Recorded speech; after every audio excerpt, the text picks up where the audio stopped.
ہمارے دو دشمن ہیں جو ہمیں جادہ مستقیم سے ہٹانے کے لیے دن رات کوشاں ہیں، ایک نفس اور دوسرا شیطان۔ نفس اور شیطان دونوں دشمن ہمیں راہ حق سے ہٹانے کے لیے دن رات جد و جہد میں ہیں اور ہمارے خلاف مساعی جد و جہد اور محنت کر رہے ہیں۔ ان میں جو نفس ہے وہ بڑا دشمن ہے یا شیطان بڑا دشمن ہے؟ عمومی طور پہ تو یہ کہا جاتا ہے کہ شیطان نے ہمیں ورغلا دیا، لیکن شیطان جب خود ورغلایا گیا، شیطان جب شیطان بنا تو اس وقت کوئی دوسرا شیطان تو نہیں تھا جس نے شیطان کو ورغلایا، وہ نفس تھا جو شیطان کو بھی شیطان بنا۔ نفس نے اندر سے سر اٹھا کے کہا تھا نا، انا خیر منہ، میں بہتر ہوں، اور باقاعدہ دلیل کھڑی کر لی اس کے نفس نے، خلقتنی من نار وخلقتہ من طین، مجھے تو نے آگ سے پیدا کیا ہے، اسے تو نے مٹی سے پیدا کیا۔ مٹی افضل نہیں ہوتی، مفضول ہوتی ہے، اور آگ اٹھتی ہے اوپر کو جاتی ہے، یہ افضل ہے، لہٰذا افضل مفضول کو سجدہ کیسے کرے؟ میں سجدہ نہیں کروں گا۔ باقاعدہ اس کے نفس نے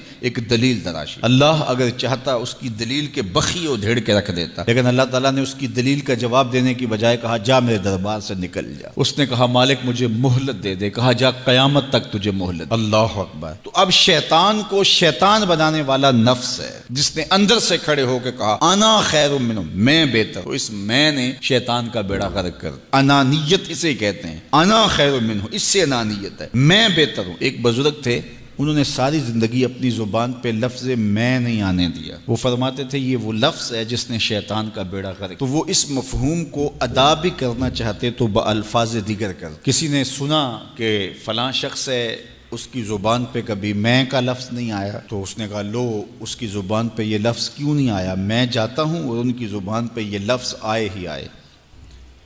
ہر شخص کی اپنی ترجیحات ہوتی ہے۔ ایک مہم پہ نکلا کہ ان کی زبان پہ لفظ میں لے کر آنا۔ گیا، حضرت بیٹھے تھے، حضرت ایک مسئلہ پوچھنے آیا ہوں۔ بیٹا پوچھئے۔ کہا شیطان کو کس چیز نے برباد کیا تھا؟ حضرت اب تو بولیں گے نا کہ میں نے اس کا بیڑا غرق کیا تھا، تو کہوں گا جیسے بھی زبان پہ لفظ تو آ گیا، اور شیخ بھی بڑے سمجھدار تھے، سمجھ گئے اس کی نیت کے کھوٹ کو کہ یہ کیوں آیا ہے اور یہ مسئلہ کیوں پوچھ رہا۔ ہر مسئلہ تفہیم کے لیے نہیں پوچھا جاتا، اس کے مقاصد اور بھی ہوتے ہیں، اور اہل اللہ کو اللہ نے وہ بصیرت دی ہوتی ہے جو سائل کے انداز سے سمجھتے ہیں کہ اس کے مقاصد۔ تو کہا حضرت پوچھنے آیا ہوں کہ شیطان کو کس چیز نے برباد کیا؟ حضرت فرمانے لگے نماز کا ٹائم ہو گیا، ابھی جماعت کھڑی ہونے والی ہے، نماز کے بعد اس پہ بات کر۔ خیر نماز ہوئی، سلام پھرا تو حضرت خود فرمانے لگے کسی نے پوچھا تھا کہ شیطان کو کس چیز نے برباد کیا؟ جواب دینا چاہ رہا ہوں کس نے پوچھا تھا؟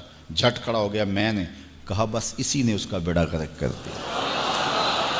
تو انانیت میں جو ہے یہ شیطان کو شیطان بنانے والی، نفس جس نے اندر سے سر اٹھایا اور کہا انا خیر منہ، میں بہتر ہوں، تو یہ شیطان کو شیطان بنانے والا نفس ہے۔ تو نفس شیطان سے بھی بڑا دشمن۔ اب ہمارے ساتھ دو بڑے دشمن لگے ہوئے، ایک شیطان اور دوسرا نفس، اور دونوں ہمارے باطن کو اجاڑنے کے لیے، ہمارے من کو بے چراغ کرنے کے لیے، ہمارے اندر کی روشنیاں بجھانے کے لیے دن رات کوشاں۔ ایک تنہا ناتواں اکیلی جاں، دو دشمنوں کے نرغے میں، اور دونوں دشمن بڑے تگڑے اور بہت طاقتور، اور ہر وقت ہمارے اوپر حملہ آور۔ الشیطان جاسم علی قلب ابن آدم فاذا ذکر اللہ خنس واذا غفل وسوس۔ حضرت نبی رحمت صلی اللہ علیہ وآلہ وسلم نے ارشاد فرمایا شیطان اولاد آدم کے دل پہ قبضہ جماتا ہے، اور جب بندہ غافل ہوتا ہے تو یہ وسوسے ڈالتا ہے، اور جب بندہ اللہ کا ذکر کرتا ہے تو یہ بھاگ جاتا ہے۔ تو شیطان وسوسہ اندازی کرتا ہے، باطن کو اجاڑتا ہے، من کو لوٹتا ہے۔ نفس اور شیطان دو بڑے دشمن تھے جو ہمیں جادہ مستقیم سے بہکانے کے لیے دن رات کوشاں تھے۔ اب اللہ کا کرم دیکھیے، اذا دخل رمضان سلسلت الشیاطین، جب ماہ سیام جلوہ فراز ہوتا ہے تو شیاطین جکڑ دیے جاتے ہیں۔ جو ہی ماہ سیام شروع ہوتا ہے، چاند طلوع ہوتا ہے تو شیاطین جکڑ دیے جاتے ہیں، پورا مہینہ وہ آزاد نہیں رہتے، جکڑ دیے جاتے۔ سلسلت الشیاطین، یہ جو مسجدوں کے دروازے کھل گئے، جہاں 1.5 صف ہوتی تھی وہاں 5 صف تراویوں میں ہیں، تو یہ شیطان کے بند جانے کی وجہ سے۔ لیکن مہنگائی کا طوفان ہے، بد نگاہی ہے، بد تہذیبی ہے، جھوٹ ہے، دیگر امور بد بھی جاری ہیں، یہ نفس کے موجود ہونے کی، نیکی کا ماحول پیدا ہوا یہ شیطان کے بند جانے کی وجہ، لیکن ہماری برائیاں بدستور موجود ہیں یہ نفس کے موجود ہونے کی وجہ سے۔ اب ہمارے لیے آسانی یہ ہو گئی کہ دو دشمن تھے جن کا ہمارے سے مقابلہ تھا، ایک نفس اور دوسرا شیطان۔ ہمارے لیے یہ سہولت ہو گئی کہ ہمارا ایک دشمن باندھ دیا گیا، اب دشمن ایک ہے جس سے ہم نے ماہ سیام میں اور وہ دشمن کون کون سا ہے؟ نفس۔ اب نفس کا مقابلہ اتنا آسان بھی نہیں، یہ بہت ڈاڈا دشمن ہے، اندر کا دشمن ہے، گھر کا بھیدی ہے۔ باج فقیراں کسے نہیں ماریا، باہو ظالم چور اندر داہو۔ یہ بڑا سخت اور بڑا شدید قسم کا دشمن ہے۔ یہ اس کی چالیں بہت باریک، شیطان کی چالیں بھی بڑی باریک ہیں اور نفس کی چالیں اس سے بھی زیادہ باریک۔ اب کیسے مقابلہ کریں گے؟ شیطان بھی ہماری متاع عمل کو لوٹنا چاہتا ہے، حتیٰ کہ ہمارے ایمان کو برباد کرنے پر تلا ہوا ہے، اور نفس بھی چالیں چل رہا ہے، اور ہم اپنی زندگی لاؤبالی میں گزارتے چلے جا رہے ہیں۔ ہمیں پتہ ہی نہیں کہ ہم موت کے کتنا قریب ہو رہے ہیں، اور شیطان ہمارے اوپر، نفس ہمارے اوپر حملہ آور ہے، اور یہ چاہتے ہیں ٹھیک ہے یہ چلتا رہے، یہ رسمی زندگی گزارتا رہے، کوئی بات نہیں، اس کے اندر کو ہم لوٹ لیں۔ اور یہ دونوں دن رات لگے ہوئے۔ ماہ سیام آیا تو ہمارا ایک دشمن بند گیا، ہمیں تھوڑی سی سہولت مل گئی۔ اب ایک ہی دشمن باقی ہے جس سے مقابلہ کرنا باقی ہے، اور وہ ہے نفس۔ اب نفس سے مقابلہ کیسے ہوگا؟ تو کسی ایکسپرٹ سے پوچھیں کہ جناب نفس ہے، ہم کمزور ہیں، شیطان دشمن ہمارا بندہ ہوا ہے، 2 محاذ کھلے تھے تنہا جان کے لیے، ایک محاذ بند ہو گیا، اب ایک ہی محاذ ہے، مقابلہ کرنا ہے تو کیسے کرنا؟ اللہ اکبر۔ تو ہم اقبال کی بارگاہ میں عرض کیا کہ آپ بتائیے۔ وہ کہنے لگے میں آپ کو اپنے مرشد مولانا رومی کے پاس لے جاتا ہوں۔ رومی کے پاس اقبال لے کر کے گئے تو رومی نے کہا کہ میں آپ کو ایک اور شخص کا پتہ بتاتا ہوں، اور وہ اتنا کامل ہے اور اس شعبے میں اس قدر ایکسپرٹ ہے۔ اس نے کہا ہفت شہر عشق را اتار گشت ما ہنوز اندر خمیں یک کوچام۔ عشق کے 7 شہر حضرت شیخ فرید الدین اتار گھوم چکے ہیں، اور ہم پہلے شہر کی پہلی گلی کے کونے میں کھڑے ہیں۔ یعنی اتنا بڑا شخص شیخ فرید الدین علیہ رحمہ، تو کہا وہ بتائیں گے تمہیں کہ نفس کا مقابلہ کیسے کرنا ہے۔ رومی کہتے ہیں کہ وہ میرے بھی استاد ہیں، رومی کہتے ہیں کہ وہ میرے بھی ہادی و مرشد ہیں۔ جس عشق کے شہر میں میں داخل ہوا ہوں اور ابھی کونے پہ کھڑا ہوں، اس طرح کے 7 شہر وہ گھوم کے بھی آئے۔ آؤ ان سے پوچھتے ہیں کہ جناب نفس قابو کیسے کریں؟ تو شیخ فرید الدین اتار نے کہا نفس نتواں کشت الا باسے چیز بات گوئم یاد گیرش اے عزیز۔ نفس نہیں مرتا، لیکن 3 اسلحے اگر آپ کے پاس ہوں تو یہ نفس ٹھہر بھی نہیں سکتا۔ غور سے سن لیجئے، روحوں میں اتار لیجئے، اور زندگی میں ہمارا مقصد ہے اس نفس کا مقابلہ کرنا۔ شیطان کا مقابلہ کرنا بھی ہمارا مقصد ہے، اور نفس کا مقابلہ کرنا بھی ہمارا مقصود زندگی ہے۔ ساری زندگی فریب میں ہم میں نہیں گزارنی، زندگی تیزی کے ساتھ گزر رہی ہے اور ہم آغوش موت میں اترنے والے ہیں۔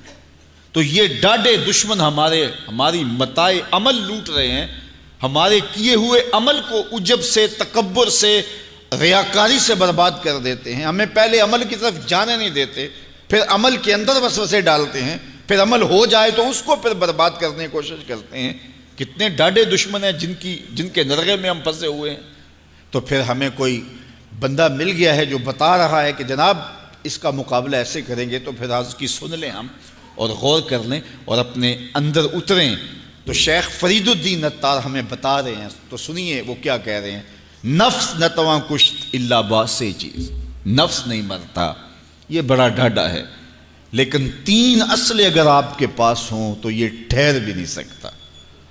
وہ 3 اسلحے کون سے ہیں؟ خنجر خاموشی و شمشیر جو، نیزائے تنہائی و ترک ہجو۔ ایک خاموشی کا خنجر، دوسرا بھوک کی تلوار، اور تیسرا تنہائی کا نیزہ۔ یہ 3 اسلحے تمہارے پاس ہوں تو پھر نفس ٹھہر بھی نہیں سکتا۔ خاموشی کے خنجر سے نفس پہ وار کیا جا سکتا ہے۔ میرے اور آپ کے آقا و مولا نے فرمایا من صامت نجا، جس نے خاموشی اختیار کی وہ نجات پا گیا۔ ہماری زندگی کے جتنے بھی برے اعمال ہیں ان میں سے سب سے زیادہ برے اعمال ہماری زبان کرتی ہے۔ ہمارے ہاتھ بھی گناہ کرتے ہیں، کسی پہ ظلم کریں تو گناہ کرتے ہیں، ہمارے پاؤں بھی گناہ کرتے ہیں، برائی کے اڈے پہ چل کے جاتے ہیں، ہماری آنکھیں بھی گناہ کرتی ہیں، ہماری سوچیں بھی گناہ کرتی ہیں، ہم حرام کمائیں کھائیں تو پیٹ بھی ہمارا گناہ کرتا ہے، لیکن سب سے زیادہ گناہ ہماری زبان کرتی ہے۔ جھوٹ یہ بولتی ہے، غیبت یہ کرتی ہے، بہتان یہ لگاتی ہے، گالی گلوچ سب و شتم یہ کرتی ہے، گلے شکوے کا انداز، ناشکری کا لہجہ یہ اختیار کرتی ہے۔ اسی لیے میرے اور آپ کے آقا و مولا نے فرمایا جو تمہارے 2 جبڑوں کے درمیان ہے، یعنی تمہاری زبان، اور جو دو ٹانگوں کے درمیان ہے تمہاری پارسائی کی جگہ، ان دو چیزوں کی تم مجھے ضمانت دے دو، میں محمد تمہیں جنت کی ضمانت دے دیتا ہوں۔ تو اپنی زبان کی حفاظت کرنی ہے۔ دیکھیے یہ سننے کے لیے چیزیں نہیں ہیں محض، بلکہ ان پر ہم عمل کریں، اور آج سے ہی دیکھیے یہ موسم رحمت ہے، رحمت کی برکھا برس رہی ہے، اور یہ موسم نور ہمارے سیکھنے کے لیے ہے۔ تو ہم اپنے نفس کو کیسے قابو کریں گے؟ دو دشمن تھے، ایک بندھا ہوا ہے، چھوٹ کے کچھ نہیں کر سکے گا اگر نفس کو قابو میں کر لیا۔ اور اگر ہم نفس کنٹرول نہ کر سکے، وہ تو جہنم کی آگ میں اور زنجیروں میں جکڑا ہوا پیچ و تاب کھا رہا ہے کہ یہ جو ٹوپیاں پہنے ہوئے مسجدوں میں جاتے ہو نا، میں عید کے دن نپٹ لوں گا تم سے، وہ تو اور نفس کے ساتھ مل کے ہمارا بیڑا غرق کرے گا اور ہمیں اور دور کر دے گا، اور ہماری باطنی اساس اور بنیاد اور کمزور کر دے گا۔ اس لیے ضرورت ہے کہ ہم اپنے نفس کو ان دنوں کے اندر کمزور کریں۔ اس کا پہلا نسخہ کیا ہے؟ خاموشی کا خنجر۔ آپ جب خاموشی اختیار کریں گے، زبان کو صرف ضرورت کے لیے استعمال کریں گے، تو پھر نتیجہ کیا ہوگا کہ آپ کے گناہ بہت کم ہوں گے، جھوٹ کم ہوگا، غیبت نہیں ہوگی، بہتان تراشی نہیں ہوگی، دیگر اعمال جو زبان کے ذریعے سے صادر ہوتے ہیں اور ہم گناہوں میں اضافہ کرتے چلے جاتے ہیں، تو زبان کو اگر کنٹرول میں کر لیں گے۔ اللہ اکبر! حضور علیہ الصلوۃ والسلام نے زبان کے کنٹرول کرنے کی تلقین کی، اور یہ بغیر ہڈی کے گوشت ہے، اس کو سنبھال لیا جائے۔ 32 دانتوں میں جکڑ کے رکھی گئی زبان ہے، لیکن یہ پھر بھی قابو میں نہیں رہتی۔ اس کو کنٹرول میں کر لو، اس کو قابو میں کر لو۔ ایک روایت میں آتا ہے جب صبح ہوتی ہے تو سارے اعضائے بدنیاں زبان کے آگے ہاتھ جوڑتے ہیں کہ بی بی تو نہ کچھ کرنا، تیری وجہ سے ہم سزائیں کاٹیں گے اور اذیتیں پائیں گے۔ تو زبان کو قابو میں کرنا، اور اس کا علاج کیا ہے؟ خاموشی۔ من صمت نجا، جو خاموش ہوا وہ نجات پا گیا۔ خنجر خاموشی، خاموشی کا خنجر ہو تو نفس کے لیے بہت بڑا وار ہے۔ دوسری بات، شمشیر جو، بھوک کی تلوار۔ بھوک کے ذریعے نفس کشی ہوتی ہے۔ نفس کا مقابلہ بھوک سے ہم کر سکتے ہیں، چونکہ جب بھوک ہوگی تو اس وقت بہت ساری خواہشات جو ہیں وہ دم توڑ جائیں گے۔ اللہ کے محبوب علیہ السلام کا ایک فرمان سنیے، بالخصوص نوجوانوں کے نام۔ یا معشر الشباب من استطاع منکم الباء فلیتزوج فإنه اغض للبصر واحسن للفرج فمن لم یستطع فعلیہ بالصوم فإنه له وجاء۔ فرمایا اے جوانوں کے گروہ، تم میں سے جو نکاح کرنے کی طاقت رکھتا ہے وہ دیر نہ کرے، جلدی نکاح کر لے۔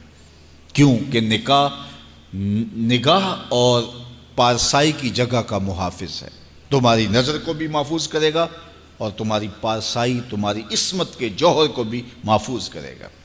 تو اگر کسی کے پاس استطاعت ہے تو وہ نکاح کرنے میں دیر نہ کرے۔ فَإِن لَمْ يَسْتَطِعْ، اور اگر کوئی طاقت نہیں رکھتا، اس کے حالات ایسے نہیں ہیں کہ وہ نکاح کر پائے، فَعَلَيْهِ بِالصَّوْمِ، تو فرمایا وہ کثرت کے ساتھ روزے رکھے۔ فَإِنَّهُ لَهُ وِجَاءٌ، روزے اس کے لیے قاطع شہوات ہیں اور اس کی مشکلیں آسان کرنے والے ہیں۔ تو نوجوانوں کو اگر استطاعت نصیب ہو جائے تو وہ شرم نہ کریں، وہ نکاح کی طرف بڑھیں تاکہ ان کی عصمت کے جوہر کی حفاظت ہو سکے۔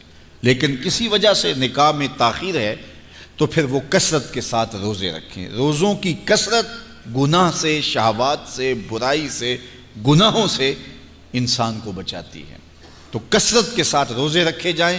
تو روزہ بھوک جو ہے وہ نفس کشی کا ایک مؤثر ترین علاج ہے، اور یہ میرے اور آپ کے آقا و مولا نے بیان فرمایا۔ تو بھوک کی تلوار جو ہے یہ نفس کشی کا ایک مؤثر ذریعہ ہے، اور نفس کا سر کاٹنے کے لیے بھوک کی تلوار ہمیں ہر وقت حمائل کیے رکھنی چاہیے، اور ہر وقت اپنے ساتھ لٹکا کے رکھنا چاہیے۔ کثرت کے ساتھ ہمیں روزے رکھنے چاہیے۔ تیسری بات فرمایا نیزہ تنہائی، تنہائی کا نیزہ۔ جب آپ عمومی طور پہ مجلسی زندگی میں ہوں گے تو بہت ساری خطائیں اور بہت سارے گناہ مجلسی زندگی میں آپ سے سرزد ہوں گے۔ تو جب آپ تنہائی اختیار کر لیں گے تو بہت سارے گناہوں سے بچ جائیں گے۔ حضرت شاہ نقشبند بخاری علیہ رحمہ فرماتے ہیں کہ فقیر کے لیے سب سے بہتر جگہ اللہ کا گھر مسجد ہے، یا پھر کامل شیخ کی صحبت ہے، یا پھر تنہائی ہے۔ چوتھی جگہ سوائے ہلاکت کے اور کچھ نہیں ہے۔ العافیۃ فی العزلہ، عزلت میں، تنہائی میں عافیت رکھی گئی ہے۔ اس لیے اپنے آپ کو ایسے ہجوم میں، ایسی جگہوں پہ لے جانے سے روکیں، اپنے آپ پر ضبط کریں جہاں نظر پاک نہیں رہتی، جہاں خیال کی پاکیزگی کا سامان نہیں رہتا، اور جہاں آپ کی جو ہے وہ آپ کی زبان محفوظ نہیں رہتی۔ دوستوں کے ساتھ بیٹھیے، آپ عزیزوں رشتہ داروں کے پاس جائیے، ضرور ملاقات کیجیے، لیکن اس کا ایک اعتدال ہونا چاہیے۔ اگر آپ سمجھتے ہیں کہ کسی جگہ جاتے ہوئے، کسی جگہ پہنچ کر آپ کی نظر میں پاکیزگی نہیں رہے گی، خیالات میں گندگیاں گردش کرنے لگ جائیں گی، سوچوں میں آوارگی آنے لگ جائے گی، تو وہ شادی کی تقریب ہو یا کوئی اور تقریب ہو، وہاں جانے سے اپنے آپ کو روک لیں، کیونکہ وہاں جا کے آپ اپنا کوئی فائدہ نہیں کر رہے، اپنا نقصان کرنے جا رہے ہیں۔ تو جہاں آپ کو یقین ہو کہ آپ وہاں اپنے آپ کو بچا نہیں پائیں گے، اپنی حفاظت نہیں کر پائیں گے، تو وہاں سے تنہائی بہتر ہے، وہاں سے عزلت بہتر ہے۔ تو یہ تین چیزیں ہم اگر کر لیں تو یہ نفس کشی کا ایک مؤثر ذریعہ ہے۔ اب ماہ صیام کے اندر اللہ تعالیٰ یہ تینوں چیزیں ہمیں نصیب کرتا ہے۔ ہم زیادہ بولتے نہیں ہیں، روزے سے ہوتے ہیں، بلکہ فرمایا اگر تم سے کوئی شخص بحثے، کوئی الجھے، کوئی لڑائی کرنا چاہے، بدتمیزی کرے، تو اس سے کہو انی صائم، میں روزہ رکھا ہوا ہے۔ اور اسی طرح بھوک تو میسر ہوتی ہی ہوتی ہے۔ اور تیسری بات کہ عزلت بھی میسر ہو جاتی ہے، اس میں آپ ذکر کے لیے، فکر کے لیے، روزے میں آپ تلاوت کلام مجید کے لیے تنہائی اختیار کرتے ہیں۔ تو گویا روزہ ایک ایسی تربیتی ورکشاپ ہے کہ جس کے ذریعے سے آپ کے نفس کی تہذیب ہو جاتی ہے۔ جب نفس قابو میں آ گیا، نفس کنٹرول میں آ گیا، نفس کو آپ نے کمزور کر لیا، تو شیطان چھٹ کے بھی کچھ نہیں کر سکے گا، کیونکہ شیطان ہمارے اوپر حملہ کرتا ہے نفس کے ذریعے سے۔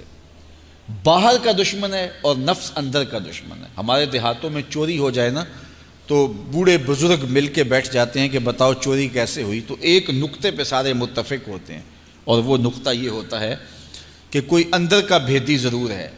جب تک کوئی اندر کا بندہ نہیں تو باہر سے کوئی آ کے از خود چوری نہیں کر سکتا، تو کوئی اندر کا بندہ ضرور موجود ہے۔ نفس اندر کا بھیدی ہے اور شیطان باہر سے آ کر حملہ آور ہونے والا ہے۔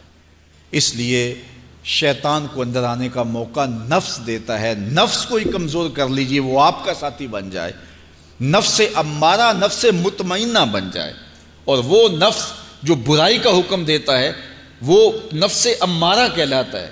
اور جب وہ کثرت ذکر سے، عبادت سے نفس مطمئنہ بن جاتا ہے تو پھر وہ شیطان کے لیے رکاوٹ کا ذریعہ بن جاتا ہے اور آپ کی زندگی محفوظ ہو جاتی ہے۔ اور یہ ہمارا کام ہے، یہ ہمارے کرنے کا وظیفہ ہے۔ دیکھیے حضرت انسان کو اللہ نے اختیار دیا، زندگی دی، فہم دیا، ادراک دیا، گناہ کی قوتیں اور نیکی قوتیں ساری اس کے ساتھ لگی ہوئی ہیں۔ اس نے صرف ایک لا ابالی شخص کی طرح زندگی نہیں گزارنی کہ جو سامنے آ گیا کھا لیا اور جو زبان پہ آ گیا بول دی، ایسا نہیں ہے۔ یہ تو انسان ہے، اس کو تو اپنی زندگی کی راہیں خود متعین کرنی ہے کہ میری دنیا آخرت کے لیے نفع بخش کیا چیز ہے اور نقصان دہ کیا چیز ہے۔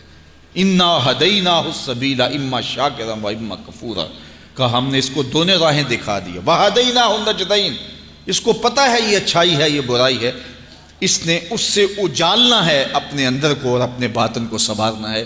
تو ماہ صیام ہمارے لیے موسم رحمت اور موسم نور ہے، جو ہمارے اندر کی روشنی کا سبب اور ذریعہ ہے۔